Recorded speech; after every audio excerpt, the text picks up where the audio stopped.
একটা দেশের সামরিক ইতিহাসে কিছু মুহূর্ত আসে যা কেবল শক্তি নয়, সম্মান, কৌশল এবং গৌরবের প্রতিচ্ছবি। ঠিক তেমনই এক ইতিহাস গড়ে ফেলেছে বাংলাদেশ। জায়গাটা তুরস্ক। আর ঘটনাটা বিশ্বের ১৯টি কমান্ডো ইউনিটকে নিয়ে হওয়া আন্তর্জাতিক মহড়া।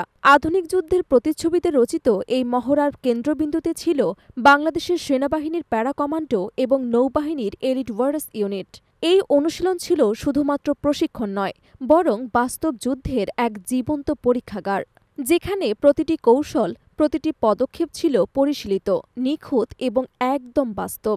তাদের শরীরে ছিল ক্লান্তি, কিন্তু চোখে ছিল আগুন। এক একটা মিশনে যেন তারা নিজেদের জাত চিনিয়ে দিচ্ছিল। মরুভূমির বালুর ঢেউ হোক, পাহাড়ে পাথুরে চূড়া, কিংবা শহরের গলি, বাংলাদেশি কমান্ডোরা সব জায়গায় নিজেদের শ্রেষ্ঠত্ব প্রমাণ করেছে।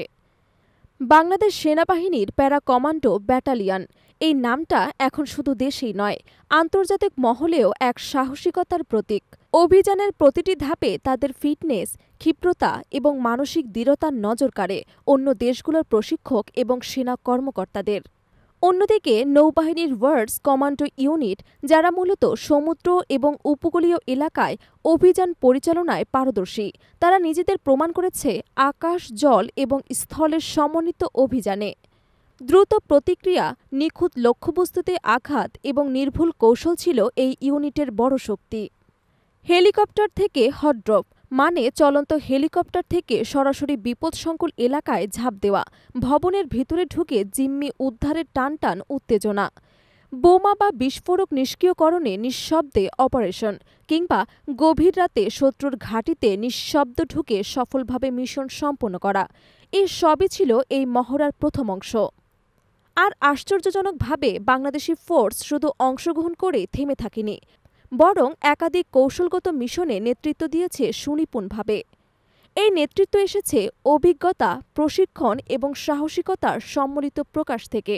এই ধরনের মাল্টিন্যাশনাল মিলিটারি এক্সারসাইজ শুধু সামরিক শক্তি প্রদর্শনের জায়গা নয়, বরং এটি এক ধরনের আন্তর্জাতিক স্বীকৃতি, যেখানে অংশগ্রহণকারী প্রতিটি দেশ তাদের সেরা দক্ষতাগুলো তুলে ধরে এবং যে দেশ নেতৃত্ব দিতে সক্ষম হয় তার প্রতি থাকে বিশেষ সম্মান এবং আস্থার দৃষ্টি।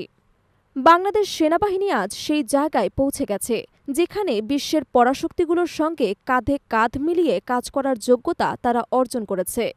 এটা শুধু রণনীতির সাফল্য নয়, এটি একটি রাষ্ট্রের উন্নত সামরিক নীতি এবং প্রস্তুতির প্রতিচ্ছবি। এই মহড়ায় অংশগ্রহণ প্রমাণ করে দিয়েছে বাংলাদেশ এখন আর শুধুই জাতিসংঘ মিশনের পরিচিত দেশ নয়, বরং আধুনিক, দক্ষ এবং আত্মবিশ্বাসী এক সামরিক শক্তি। এই অর্জন এসেছে দীর্ঘমেয়াদী প্রশিক্ষণ, আন্তর্জাতিক মানের অবকাঠামো এবং সবচেয়ে বড় কথা, দেশপ্রেমে উদ্বুদ্ধ সাহসী সেনা সদস্যদের আত্মত্যাগের মাধ্যমে। বিশ্বব্যাপী নিরাপত্তা সহযোগিতা এবং প্রতিরক্ষা কূটনীতির যে পরিসর রয়েছে, সেখানে বাংলাদেশের সক্রিয় অংশগ্রহণ এই সম্পর্কগুলোকে করেছে আরও দৃঢ় এবং আরও গভীর। এখন আর বাংলাদেশকে শুধু একজন অংশগ্রহণকারী হিসেবে দেখা হচ্ছে না, বরং একজন বিশ্বস্ত অপারেশনাল পার্টনার হিসেবে গণ্য করা হচ্ছে। এই মহড়ায় আমাদের স্পেশাল ফোর্সের ভূমিকা শুধুই অস্ত্রে নয়, এটি একটি ছিল কৌশল, পরিকল্পনা, সময়জ্ঞান এবং ঠান্ডা মাথার সিদ্ধান্তের এক অপূর্ব উদাহরণ। যুদ্ধের ময়দানে শুধু মেশিনগান নয়, মনোবলই আসল শক্তি, আর সেই জায়গায় বাংলাদেশ এখন আন্তর্জাতিক পর্যায়ে এক নির্ভরযোগ্য নাম। তাদের এই গর্বিত অভিযাত্রা প্রমাণ করে দিয়েছে বাংলাদেশ এখন আর কোনায় পড়ে থাকা কোনো দেশ নয়, বরং আন্তর্জাতিক নিরাপত্তা জোটের এক গুরুত্বপূর্ণ সদস্য, যারা প্রয়োজন হলে নেতৃত্ব দিতেও প্রস্তুত।